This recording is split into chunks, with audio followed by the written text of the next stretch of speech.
hermanos, hemos hablado de la consagración, hemos hablado de la transformación, del servicio a Dios y a la iglesia con los dones que Dios da a cada creyente.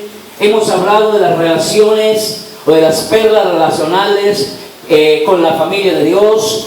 Hemos estado hablando de cómo relacionarnos con los que no hacen parte de la familia de Dios, que fue el tema del domingo pasado, y hoy estaremos concluyendo con la segunda parte de cómo relacionarme con los que no hacen parte de la familia de Dios. Nos ubicamos entonces en la carta de Pablo a los Romanos, en el capítulo 12, que es nuestro texto base de estudio para la palabra, Romanos capítulo 12. Y hoy vamos a considerar la palabra que corresponde al verso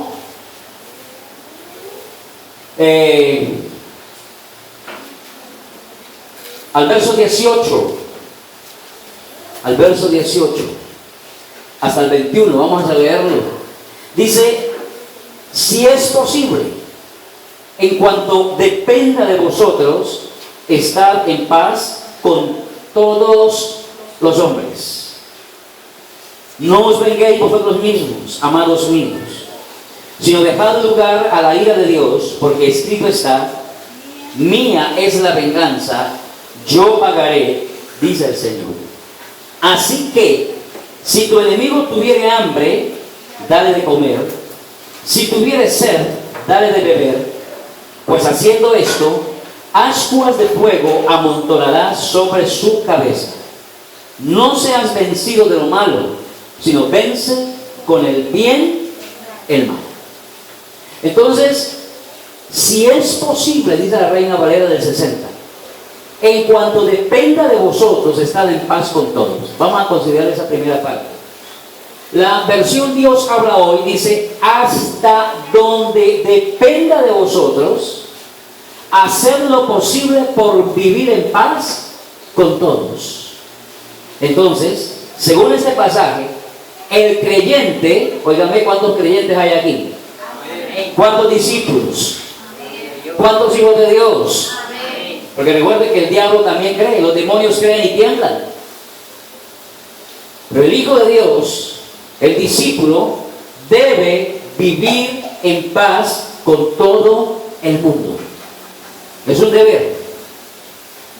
Ahora, el mandato del versículo 18 es tener paz, es decir, vivan en paz según la Nueva Versión Internacional, y otra versión dice mantener la paz, es decir, que el cristiano debe luchar por conservar la paz, mantener la paz como tal. El texto nos recuerda lo que dice Mateo capítulo 5, verso 9. Jesús en el Sermón del Monte dijo: bienaventurados quienes, los pacificadores, porque ellos serán llamados hijos de Dios. O sea, que una de las marcas imborrables de un hijo de Dios es la paz. Es pacificador. Y Marcos 9:50 habla lo mismo. Ahora, hay dos aspectos importantes del mandato dado por el apóstol: si es posible y en cuanto dependa de vosotros. Son dos cosas interesantes. Estas palabras implican claramente que no siempre es posible. El detalle es quién inicia el pleito, el creyente o el no creyente. Triste es si el pleito, la contienda, la pelea, la inicia el creyente, porque entonces está opacando el principio de ser un pacificador. Si es el creyente el que empieza. Entonces, si es posible y en cuanto dependa, quiere decir que no siempre es posible. ¿Por qué? Porque estamos en un mundo donde los creyentes son objetos de burla, de odio, de persecución. Entonces, asegurar la paz muchas veces no es posible. Pero en la medida en que el creyente pueda influir en la situación, ha de vivir en paz. Ha de vivir en paz. Por eso la Biblia dice: de toda cosa guardada, porque de él mana la vida. Entonces, ¿qué pasa?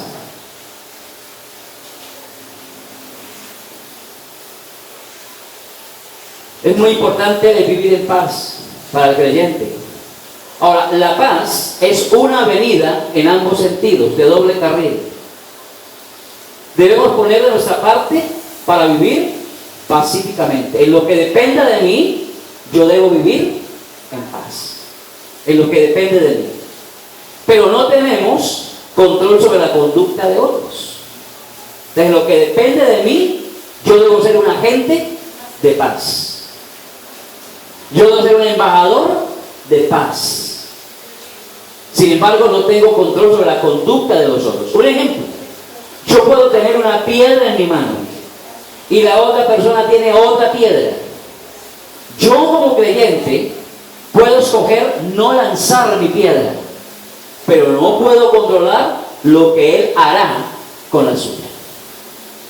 Yo puedo tomar la decisión de no tirarla, pero no puedo decidir sobre la otra persona. Por eso dice, en lo que dependa de vosotros. Ahora, el punto de Pablo es este: la alteración de la paz nunca debería ser iniciada por el cristiano.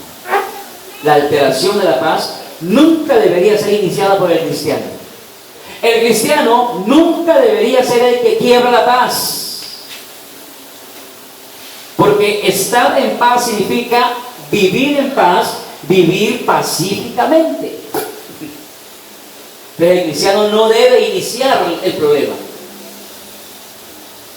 ¿Qué sucede en su vida? ¿Qué sucede en mi vida? Eso para empezar a reflexionar. Peleo por todo, contesto por todo, discuto por todo. Siempre me muestro intransigente, me muestro intemperante muchas veces, como cristiano, como creyente, porque eso viola la paz. Es claro que el apóstol Pablo no está insistiendo en mantener la paz, ojo, a precio de comprometer las convicciones propias de la fe cristiana. Porque la Biblia nos manda a contender ardientemente por la fe que nos ha sido dada. Ahora, el cristianismo no es una doctrina tolerante que todo lo acepta con los ojos cerrados. Tampoco es así. Entonces, puede que haya momentos en los que hay que librar batallas y el cristiano no debe evadirlas. Hay momentos que cuando la fe es atacada hay que mantener firme la postura. Yo recuerdo que a mí Dios me dijo en su palabra el año pasado, comenzando, me dije: persiste tú en lo que has aprendido y te persuadiste. Es decir, párese firme y mantenga la doctrina en su vida y en la enseñanza. Eso es lo que Dios me dijo. Y eso habla de librar una batalla frente a los constantes ataques, frente a los vientos de doctrina y filosofías que se levantan en contra de la fe y la doctrina como tal. Y hay que mantenerse firme. Y no se puede evadir. No se puede evadir. Y hay que mantenerse allí. Entonces, es muy importante eso. Ahora, Pablo, ojo, Pablo no está imponiendo a los creyentes de Roma un ideal irreal, ni espera que ellos comprometan su propia fe por amor a una vida quieta. No es que yo, la paz, y pues no importa, y pues dejemos. No, de ninguna manera. Pablo no está invitando a eso. Dice, en lo que dependa de vosotros. Pablo sabía muy bien que a algunos les es más fácil vivir en paz que a otros. Y sabía que algunos tienen que contenerse más en una hora que otros en toda la vida. Haremos bien entonces en recordar que la bondad les es considerablemente más asequible a unos que a otros. Si entendemos esto, que la bondad les es asequible más a unos que a otros, esto nos librará, nos guardará de la crítica y del desánimo. Porque recuerda que la vida cristiana es algo personal, un caminar personal ¿con quién? Con Dios. Y si yo he logrado crecer en esa área, pueda que otra persona todavía no lo haya logrado. Y se espeluque todavía, y salte y brinque y de todo. Pero no hemos de criticarla ni nada de esas cosas a esa persona. Porque recuerde que hay unos a los cuales con más facilidad lo han logrado que otros. Amén. Ahora, hay 4 pasajes en el Nuevo Testamento que indican al creyente que siga la paz. Vamos a leerlos. 4 pasajes en el Nuevo Testamento que indican al creyente a seguir la paz, a que la persiga, a ir tras la paz. Romanos, capítulo 14, verso 19. Dice la Biblia: así que sigamos lo que contribuye a la paz y a la mutua edificación. Sigamos todo lo que contribuya a la paz. Y está en un contexto donde Pablo está diciendo: reciban al débil de la fe, pero no para contender sobre opiniones. Entonces hay gente que se da la tarea de contender sobre opiniones. Pero dice la Biblia que debemos seguir lo que contribuye ¿a qué? A la paz y a la mutua edificación. O sea, yo debo estar dispuesto para la paz. Segunda de Timoteo, capítulo 2, verso 22. Segunda de Timoteo, capítulo 2, verso 22, nos dice allí la palabra lo siguiente: huye también de las pasiones juveniles y sigue la justicia, la fe, el amor y la paz con los que de corazón limpio invocan al Señor. Cuando dice con los de corazón limpio invocan al Señor, eso está indicando que una persona de paz está mostrando que su corazón está limpio. Cuando una persona es pelieta, es gritona, terrible, está mostrando que su corazón está como sucio. Pero el que está en paz, el que persigue la paz, el que lucha por mantener la paz, está dando una evidencia que su corazón está limpio, y se cumple lo que dice el Sermón del Monte: bienaventurados los de limpio corazón, porque ellos verán a Dios. No que lo van a ver allá un día, como dice el himno, cada cara espero verle más allá del cielo azul. No se está refiriendo a eso. Se está refiriendo a que verá a Dios en cada situación, verá a Dios en cada circunstancia. A eso es lo que se refiere. Ahora, Hebreos capítulo 12, verso 14. Hebreos capítulo 12, verso 14 dice: seguid la paz con todos y la santidad, óigame bien, sin la cual nadie verá al Señor. Aparece interesante que esté unido allí la expresión de la santidad también. Y usted encuentra santos creyentes que son peleones, gritones, por todo, arman una tempestad muchas veces, y son santos creyentes, que hablan en lenguas, que se arrodillan y oran, que leen la Biblia, pero todavía pelean demasiado. Cuidado con eso, porque eso daña el testimonio en la vida cristiana. Y primera de Pedro, capítulo 3, verso 11. Primera de Pedro, capítulo 3, verso 11 dice: apártese del mal y haga el bien, busque la paz y sígala.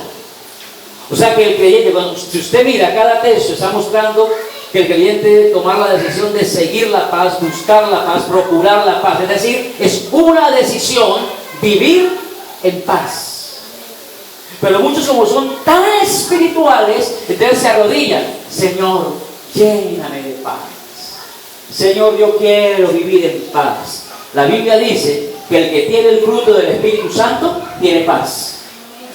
Porque el fruto del Espíritu Santo es amor, paz. O sea que ya está la paz ahí. No tengo que pedirla, ya está ahí. Por el Espíritu Santo que está en nosotros. ¿Cuántos dicen amén? Entonces todo lo queremos dejar a Dios muchas veces. No, yo debo tomar la decisión de vivir en paz, de buscar la paz, de seguir la paz, de procurar la paz. Yo soy responsable de esa parte. ¿Damos gloria a Dios? Número 2, verso 19 de Romanos capítulo 12. El verso 19 dice: no os venguéis vosotros mismos, amados míos, sino dejad lugar a la ira de Dios, porque escrito está: mía es la venganza, yo pagaré, dice el Señor. Esa es la Reina Valera del 60. La versión Dios habla hoy dice: queridos hermanos, no os toméis la justicia por vuestra mano, sino dejad que sea Dios quien castigue, porque el Señor dice en la Escritura: a mí me corresponde hacer justicia. Me gusta mucho esta versión. Dice, Dios dice, a mí me corresponde hacer justicia, yo pagaré. Otra versión dice: queridos hermanos, no busquen la venganza, sino dejen que Dios se encargue de castigar a los malvados. Pues en la Biblia Dios dice: a mí me toca vengarme, yo le daré a cada cual su merecido. Esa es otra versión. Ahora, la versión Kadosh dice: nunca busquen venganza, mis amigos. En cambio, dejen eso a la ira de Yahweh, porque en el Tanaj está escrito, dice Yahweh: la venganza es mi responsabilidad, yo pagaré. Lo escribí ahí porque así lo encontré. Yo leo la versión como está. Si estoy leyendo la versión Reina Valera, yo leo Jehová. Si leo la versión Kadosh, leo Yahweh, porque así aparece literalmente en la versión. Interesante, dice: la venganza es mi responsabilidad. Y otra versión que encontré que me pareció bien interesante, mire lo que dice: amados míos, nunca se vengan ustedes mismos, sino den lugar a la ira de Dios, porque escrito está, bien, si no te haces justicia por ti mismo, yo te haré justicia, dice Dios. Me gustó bastante la versión. Y bien lo que yo hice algunas veces. Si yo hago justicia por mi cuenta, ya Dios no hace nada. Y aquí está diciendo esta versión: si no te haces justicia por ti mismo, yo te haré justicia, dice Dios. Diferentes versiones, quise citarlas para ampliar el sentido del texto. De la palabra vengar, está hablando de tomar revancha, desquitarse, exigir satisfacción por el mal, castigando al malhechor. Es decir, yo me quiero sentir bien cuando a esa persona le den como se merece. ¿Cómo se llama eso?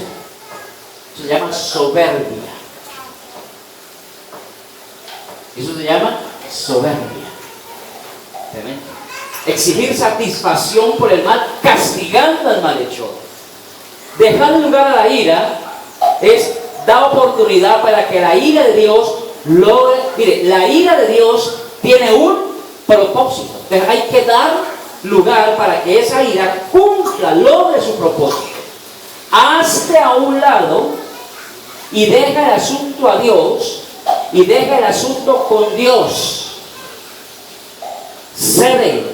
Entrega a la persona a la ira de Dios, quien cuidará de ello, ojo, en el tiempo preciso y de la manera precisa. Dios se reserva el derecho de admisión. Él hace como Él quiere, Él hace cuando quiere y donde quiere.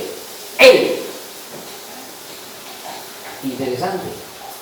Por eso dice Efesios 4:27, cuando dice: no se ponga el sol sobre vuestro enojo, le dice: no deis lugar ni oportunidad al diablo para ejercer su influencia, no le den una ocasión. Cuando la persona se toma la venganza en sus manos, le está dando ocasión al diablo. Le está dando ocasión al diablo. Dios quiere una oportunidad para tomar a su cuidado los males hechos a sus hijos, y es su derecho hacerlo así. ¿Quién es el que se encarga de cuidar a los hijos? Los padres, el papá. Y si él es mi papá, él tiene derecho de cuidarme a mí y de tomar cuenta de aquellos que me hacen daño. Tremendo eso.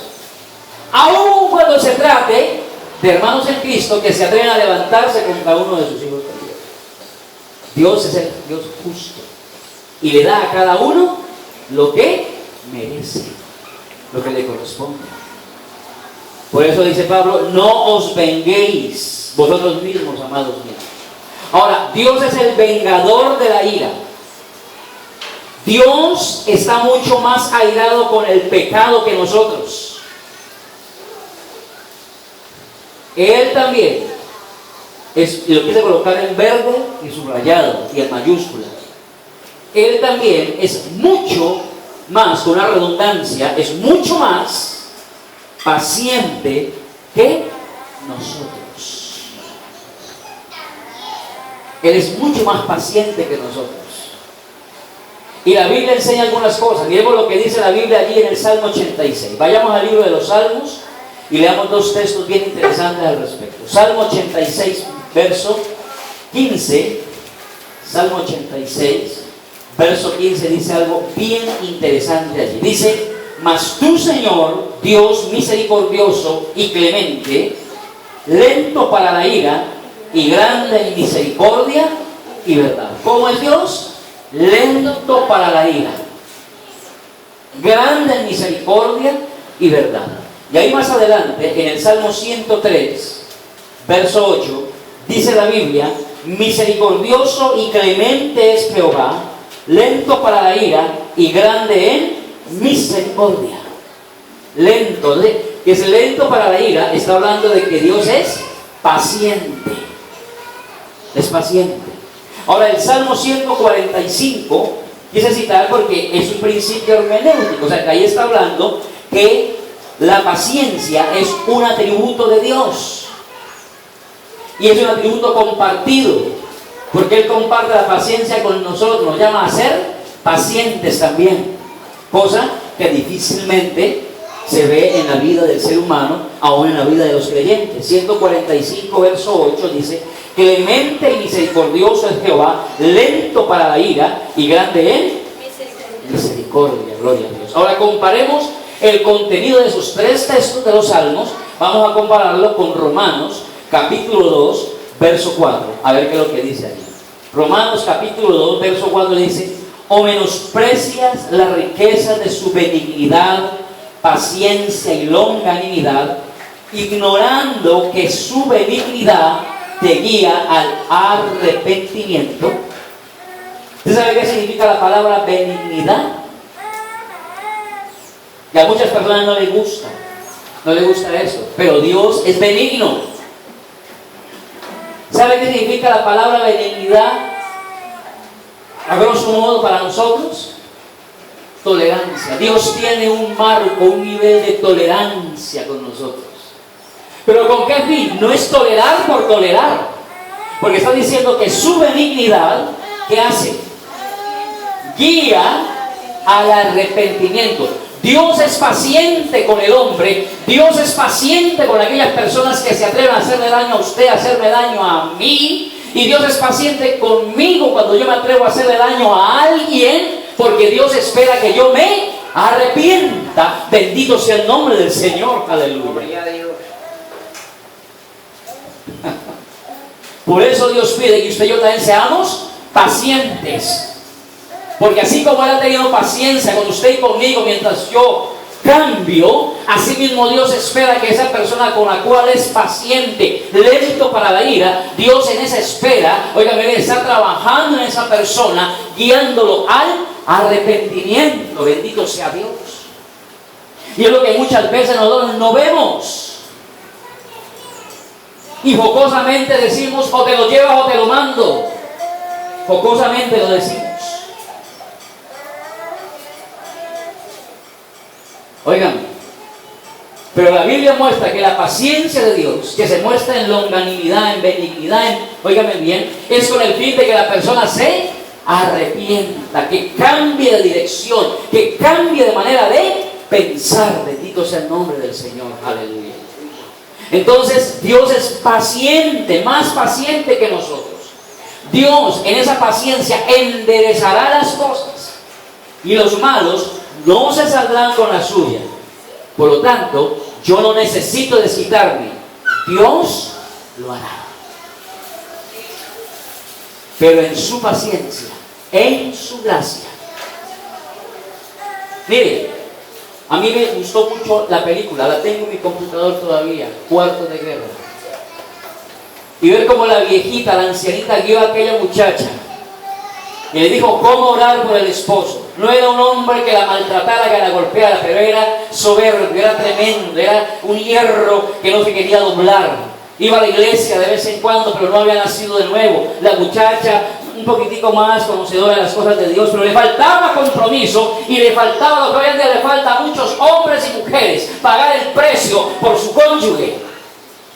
Hoy en día ya el hombre y la mujer no quiere pagar el precio por la persona que eligió. Antes, la mujer y el hombre intercedían, hacían vigilia, ayunaban día de veras por esa persona y Dios obraba los cambios y Dios la formaba. Pero hoy la gente, óigame bien, no quiere pagar el precio de las rodillas por esa persona. Y dijo la viejita: él necesita gracia y usted necesita amor. Le dijo a la muchacha. Y cuando uno se mira todo el contenido de la película, se muestra esa verdad. Cómo Dios con la gracia agarra a ese hombre y lo dobla, quiebra. Oiga, me viene esa cerviz de soberbia, de prepotencia que había en él, pero así mismo le enseñó a ella a ir al cuarto de guerra y pagar el precio de la oración, de la intercesión profética a favor de aquel hombre, y le enseñó a hacer la guerra y sacar el diablo cuando era necesario. Pero hoy en día ya no se quiere eso. Y por eso hoy en día, aún dentro de la misma iglesia, el matrimonio se observa como un ensayo de laboratorio. Vamos a ver si sí funciona. Y si no funciona, pues no hay problema. Vamos donde el mismo notario, le pagamos como estamos en común acuerdo y nos separamos y cada quien se va por su lado. El Señor reprende al diablo. Porque ese es el pensamiento hoy en día del matrimonio, aún dentro de la iglesia. Que ya no había disposición de pagar el precio en las rodillas, de orar como se debe orar y de esperar como se debe esperar, para que la paciencia de Dios, suministrada por la gracia de Dios en la vida del creyente, la gloria de Dios se manifieste y haya cambio y transformación en el nombre de Jesús. Aleluya. Ahí está el detalle. Dios hará lo que es pertinente, Él, no nosotros. Ahora, Pablo usa un término afectivo. Cuando dice amados míos, dice no os venguéis vosotros mismos, amados míos. Cuando Pablo utiliza ese término, amados míos, tiene la intención de preparar a los romanos para una demanda difícil de cumplir. Porque no es fácil dejarle a Dios que Él haga justicia por nosotros. Siempre la tendencia natural es a tomar el bate por las manos y hacer justicia por nuestras propias fuerzas. Es la tendencia natural como seres humanos. Y Pablo está diciendo, amados míos, está enterneciendo el corazón de los romanos, porque les va a hacer una demanda, un mandato difícil de cumplir, que es no vengarse ellos mismos. No os venguéis. Nos recuerda el mandato de Jesús de no resistir al malo, según Mateo 5, del 38 al 42. En muchas ocasiones, los creyentes son objetos de maltrato. No pueden hacer justicia por sus propias manos. En cambio, han de dejar de dar lugar a la ira de Dios. En la nueva versión internacional, dice, dejen el castigo en manos de Dios. Dejar en manos de Dios, hacer justicia, y esto me gustó mucho en el estudio, en la meditación. Dejar en manos de Dios, hacer justicia, no significa esperar y orar para que Dios castigue al opresor. Yo te lo entrego, pero parte de las patas. Señor, tienes que triturarlo, tienes que tratar con él de tal manera que lo hagas trizas. Yo he escuchado gente que ora así. A la persona que ora de esa manera, simplemente, óigame bien, no hay el carácter cristiano como debe ser. Porque está orando en la carne, no está orando conforme a la palabra. Está intercediendo en sus fuerzas, está intercediendo en sus motivos, está intercediendo en sus emociones. Y tenga la certeza que Dios no va a responder esa oración. No la va a responder. Porque Dios no está obligado a responder sus caprichos, sino a cumplir sus propósitos. Bendito sea el nombre del Señor. Dios no está obligado a responder caprichos, pero Dios sí está comprometido con el propósito que Él tiene con cada persona. Gloria a Dios. ¿Qué sería de nosotros si Dios no fuera de esa manera? ¿Qué sería de nosotros? Entonces, dejar en manos de Dios, hacer justicia, no significa esperar y orar para que Dios castigue al opresor. Este es un sentimiento totalmente anticristiano. Es anticristiano orar de esa manera. En cambio, quiere decir ceder cualquier derecho que pensamos tener para hacer justicia mientras oramos, pidiendo que la misericordia de Dios convierta al enemigo en amigo.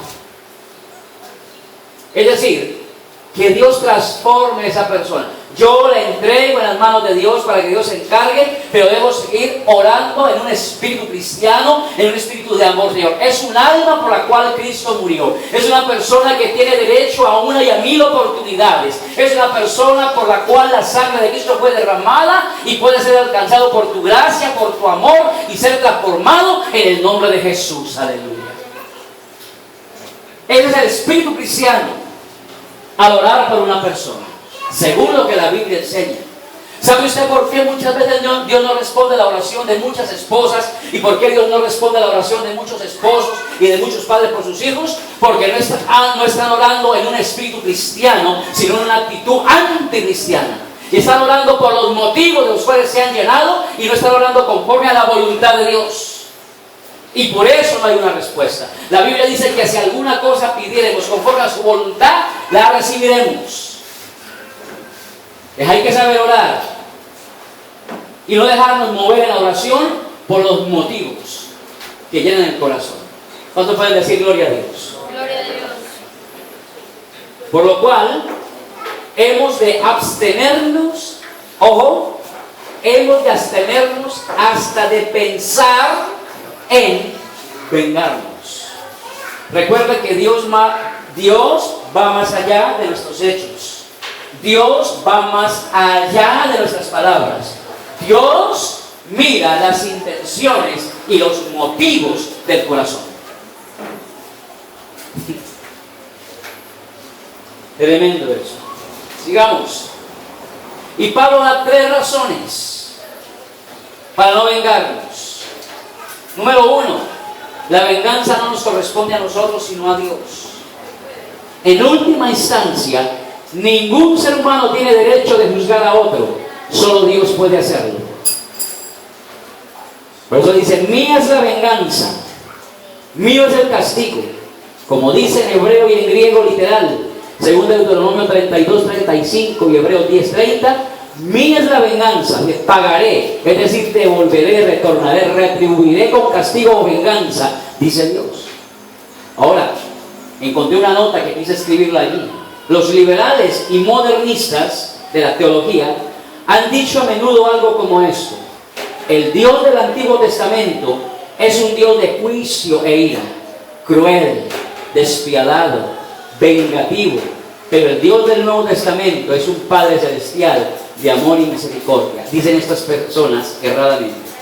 Pero aquí en Romanos 12 se nos presenta un Dios de venganza, y en el Salmo 103:13 Dios es comparado con un Padre compasivo, misericordioso. En el Salmo 130:10 implica que quienes no temen a Dios serán tratados según sus pecados y recompensados conforme a sus iniquidades. Y el Salmo 103:17 implica que la ira de Dios es desde la eternidad y hasta la eternidad sobre los que no temen a Dios. Y dice Hebreos 10:31, horrenda cosa es caer en manos del Dios vivo.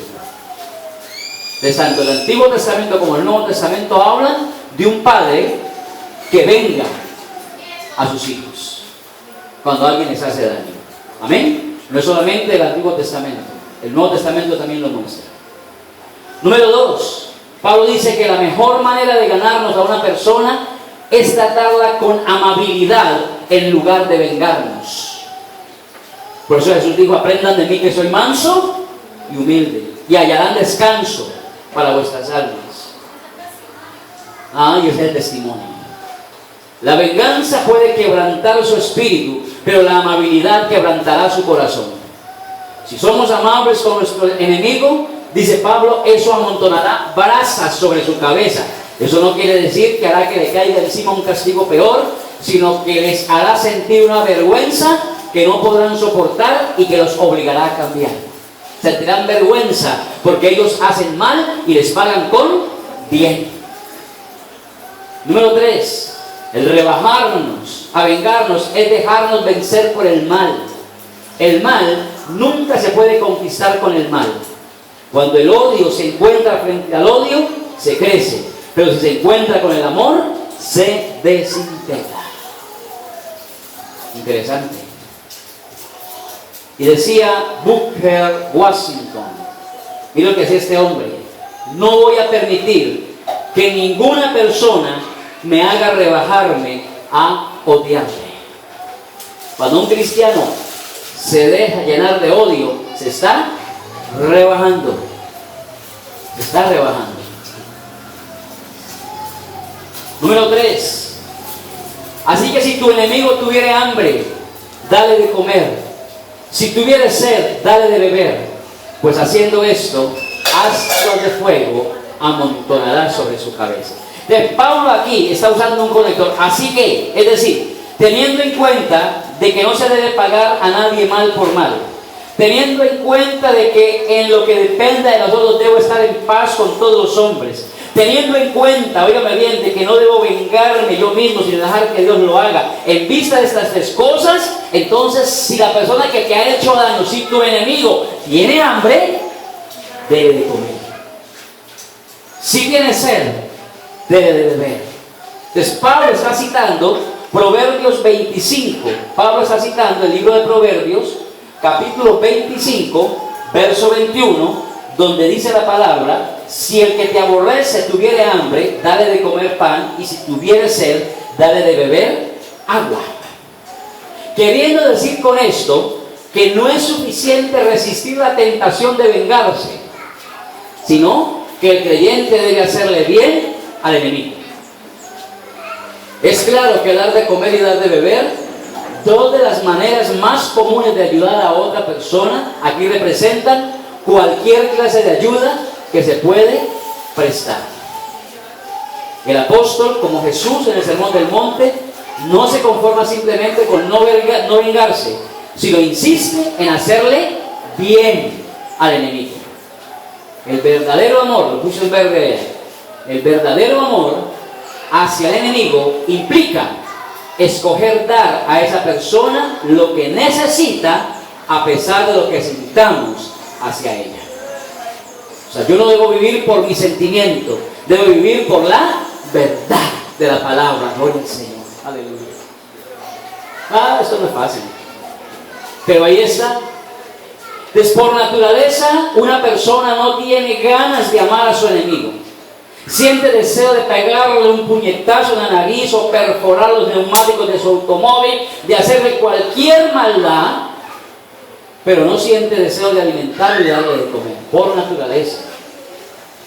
Les amamos, óigame bien, a nuestros enemigos porque Dios nos lo ha mandado, mas no porque nos nazca. Y aquí viene algo interesante. Pablo dice: si yo hiciera tantas cosas, si yo le doy de comer a mi enemigo, le doy de beber a mi enemigo, pero no tengo amor, hacemos las cosas porque Dios nos manda, mas no porque realmente el amor lo despierta en nosotros muchas veces.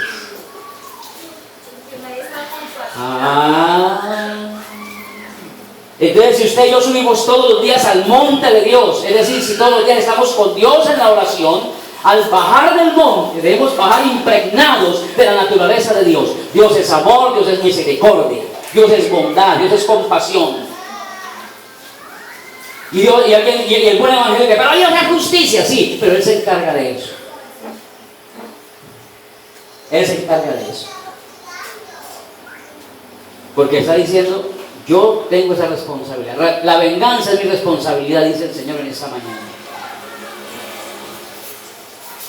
Entonces, no porque deseamos hacerlo. Si usted va a esperar a tener ganas de hacerlo, nunca va a suceder. Y ahí aparece, para los que están tomando apuntes, un ejemplo de Eliseo de cómo trató a sus enemigos allá en el segundo libro de Reyes, capítulo 6, del 20 al 23. Los enemigos le habían hecho daño, pero cuando Eliseo llegó le dijo al rey: ¿usted me va a hacer lo mismo? No, señor, mande que les sirvan, que les den de comer, que les den de beber, para que regresen a su lugar. Y así lo hicieron. No trataron como se merecían, sino con misericordia. Y la parte final del texto es una cita de Proverbios 25-22. Miramos lo que dice Proverbios 25-22. Ya estamos terminando para orar. 25-22 dice: porque ascuas de fuego, ascuas amontonará sobre su cabeza y Jehová te lo pagará. Ahora bien, desde tiempos antiguos esta parte de las ascuas amontonarás se ha interpretado de dos maneras. Uno, algunos entienden una referencia al juicio final. El buen trato al enemigo aumenta su culpa y su castigo en el juicio, según esa interpretación.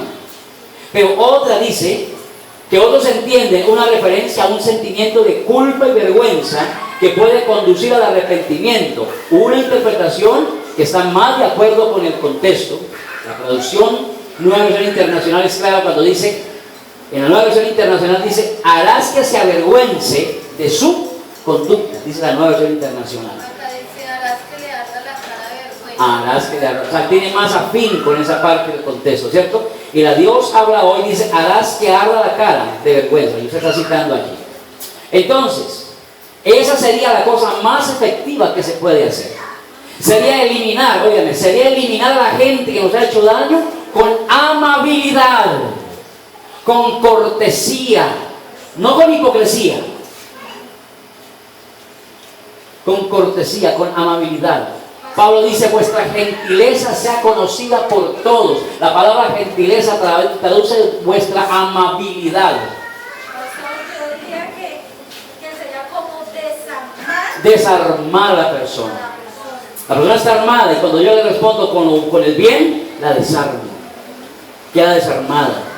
Entonces sería eliminar a la gente con amabilidad, vengarse con rectitud, destrozarlos con obras de amor y perseguirlos con paz. Bendito sea el nombre de Jesús. Aleluya. Ese es el espíritu cristiano. Entonces, consideremos el ejemplo de Esteban. Sus enemigos habrían preferido que él les arrojara piedras en vez de orar por ellos. Pero Esteban dijo: no le tomes en cuenta sus pecados. Eso tiene que haber sido penoso para ellos, entre los cuales se encontraba Saulo de Tarso, en ese momento, a los pies del cual colocaron los vestidos de Esteban. Dice la Biblia. La próxima vez que lo ofendan, procure dar a sus enemigos el tratamiento de amor y confiar que Dios lo use para obrar en sus corazones. El comentarista Hendricks dice: los carbones de fuego simbolizan las quemantes punzadas de la vergüenza y contrición que resultan de la inesperada amabilidad recibida. La magnánima conducta de la persona ofendida, que devuelve bien por mal, tiene su efecto. ¿Cuántos pueden decir amén? Albert Barnes dice: carbones ardientes amontonados sobre la cabeza de un hombre expresarían intensa agonía. De modo que el apóstol está diciendo que el efecto de hacerle bien a un enemigo sería causar dolor, pero el dolor sería ocasionado por la vergüenza y el remordimiento de su conciencia, por una convicción de lo malo de su conducta y por la comprensión del disgusto divino que puede llevar al arrepentimiento. Gloria a Dios. Pablo nos cita la última frase que dice: y Jehová te recompensará, que dice Proverbios 25-22. Pablo nos cita en el texto de Romanos, nos cita esa parte, pero quise traerla. Y dice Jehová te recompensará. Gran fiel señala la traducción del Targum de esta frase y dice: y Jehová te lo entregará, o Jehová lo convertirá en tu amigo. dice el Targum. Lo que Pablo parece estar diciendo es que al tratar bien al enemigo, podemos provocar un sentimiento de vergüenza que llevará al arrepentimiento. De esa manera, el enemigo puede convertirse en amigo. ¿Cuántos dicen gloria a Dios por eso? Tremendo. Mire, pero la vida cristiana verdadera es verdadera y es diferente a la del mundo en todos los aspectos. Porque hay gente, óigame bien, y podemos decir, es fácil ser santo. Es fácil dejar de robar, es fácil dejar de mentir, es fácil dejar el adulterio, es fácil dejar esto, es fácil dejar aquello, es fácil dejar lo otro. Pero aquí en este nivel de carácter cristiano, de amar a los enemigos y que ese amor se refleje en obras, se refleje en actos, ya estamos hablando de otro nivel de la espiritualidad en la vida cristiana.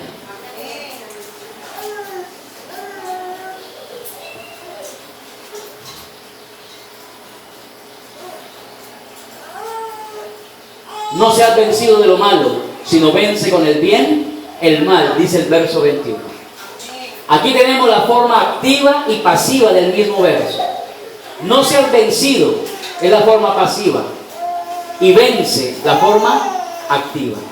No permita que el mal le conquiste. No permita que el mal obtenga victoria sobre usted. No lo permita que el mal sea victorioso sobre su vida, sino por el contrario, vence el mal con el bien. Ahoga el mal en el bien. La primera parte de la frase, no seas vencido de lo malo. Otra versión dice, dejad de ser vencidos por el mal, que refleja la realidad común entre los hombres, llámense creyentes o no creyentes. Óigame bien, refleja la realidad de los hombres, de los seres humanos, ya sean creyentes o no creyentes, de permitir que el mal los lleve a responder de la misma manera. Es la tendencia natural del ser humano, independiente de ser creyente o no creyente. Porque usted encuentra creyentes encarnecidos, vengándose de otras personas. Usted encuentra creyentes llenos de amargura y frustración, de ver que no pueden vengarse de otra persona muchas veces. Y usted lo ve en las iglesias, lloran lágrimas, botan mocos en los cultos, pero están llenos de motivos, están llenos de sentimientos encontrados terribles en su vida. Qué impresionante es eso.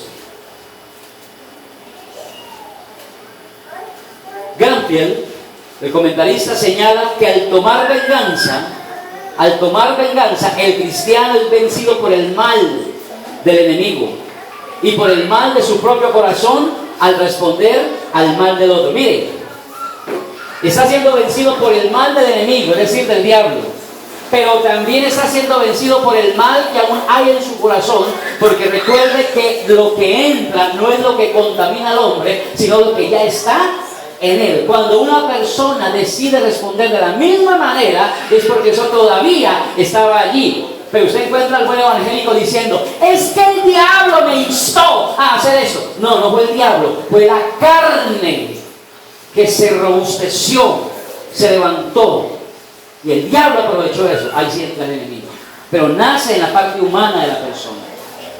Es la carne que está ahí operando como tal. Tremendo eso.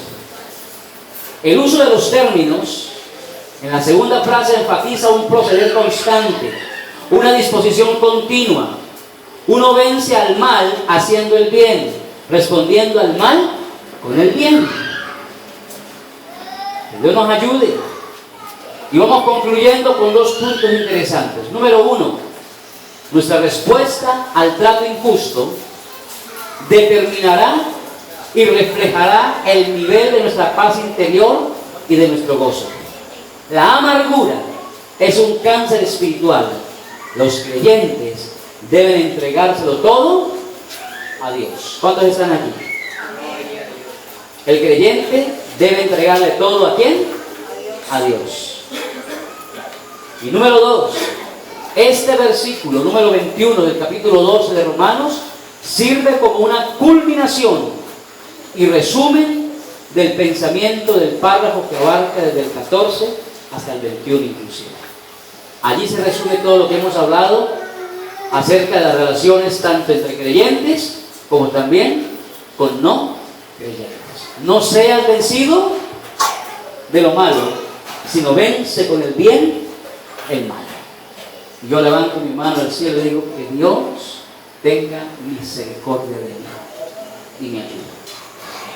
Porque es un desafío vivir esta palabra, tanto en la vida como en lo espiritual, como en la oración. Porque muchas veces nosotros llevamos a la oración sentimientos encontrados. Y no oramos conforme a la voluntad de Dios, no oramos conforme a lo que la Biblia dice, sino conforme a lo que sentimos. Entonces, en esta mañana vamos a orar a nuestro Dios, agradeciendo su bondad, agradeciendo su infinito amor, agradeciendo su gran misericordia. Si usted puede estar de pie, lo invito a que lo haga en este momento y vamos a orar en el nombre del Señor. Padre, bendecimos tu nombre, te exaltamos, te honramos. A ti, Señor, te damos el honor y la gloria.